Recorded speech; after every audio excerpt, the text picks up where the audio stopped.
Hi, welcome to another segment of the history of comics on film, picture-in-picture commentary.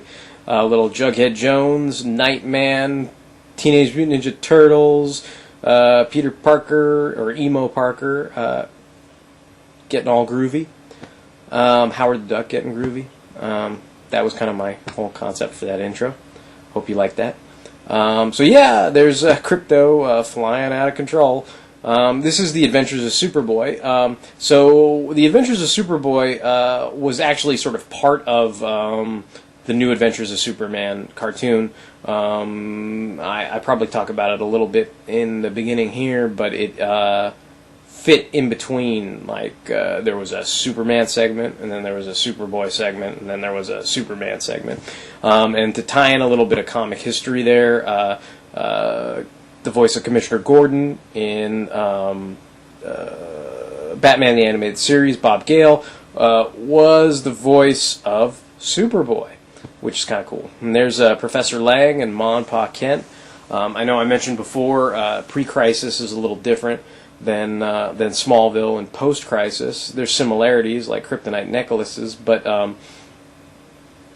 pre-Crisis Superboy...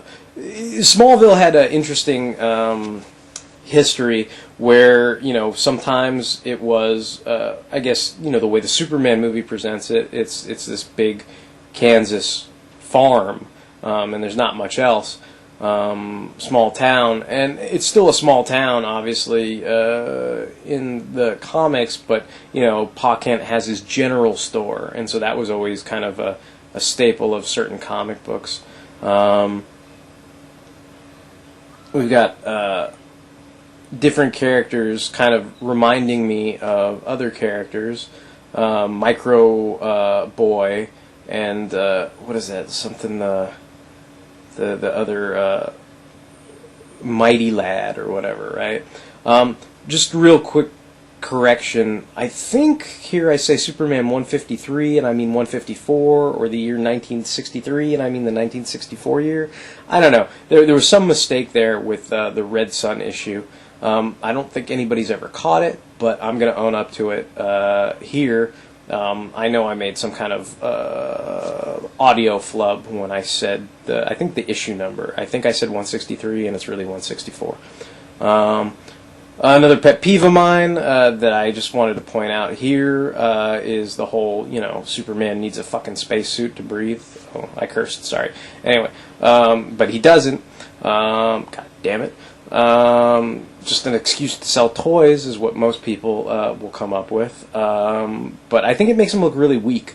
Even in the comic books, when it wasn't about selling toys and they were trying to power him down, the whole post-John Byrne Man of Steel thing, he had the little belt with the little oxygen mask when he went into his exile. And, what happens is it results in this. It's the, my buddy, he's like, I'm going to frame this for you. Anyway, because he knows it pisses me off. But anyway, I'd rather have it be, kryptonite rays or red sun radiation or anything like that, but, him asphyxiating, like, I don't know, Superman being able to drown by sticking his head underwater, it just seems kind of stupid. So I wanted to go into Crypto here because Crypto's like one of my favorite characters. I've got the little Crypto plush thing from DC Direct. I like Crypto a lot. Crypto's cool. Some of the backstory I needed to use from Crypto the Superdog, because they don't actually go into Crypto's origin too much. And it's also nice to mention little cameos like this with Streaky and Crypto. Crypto is awesome. Crypto is also in the new Superman Batman movie too. There's the general store I was talking about. I don't know if I talk about it too much in there, but that's some backdrop for it. The general store, there's the Legion and the Phantom Zone criminals. Just a mention of some of the history with Superboy. And then on this note, I decided to end it with the whole Lex Luthor thing.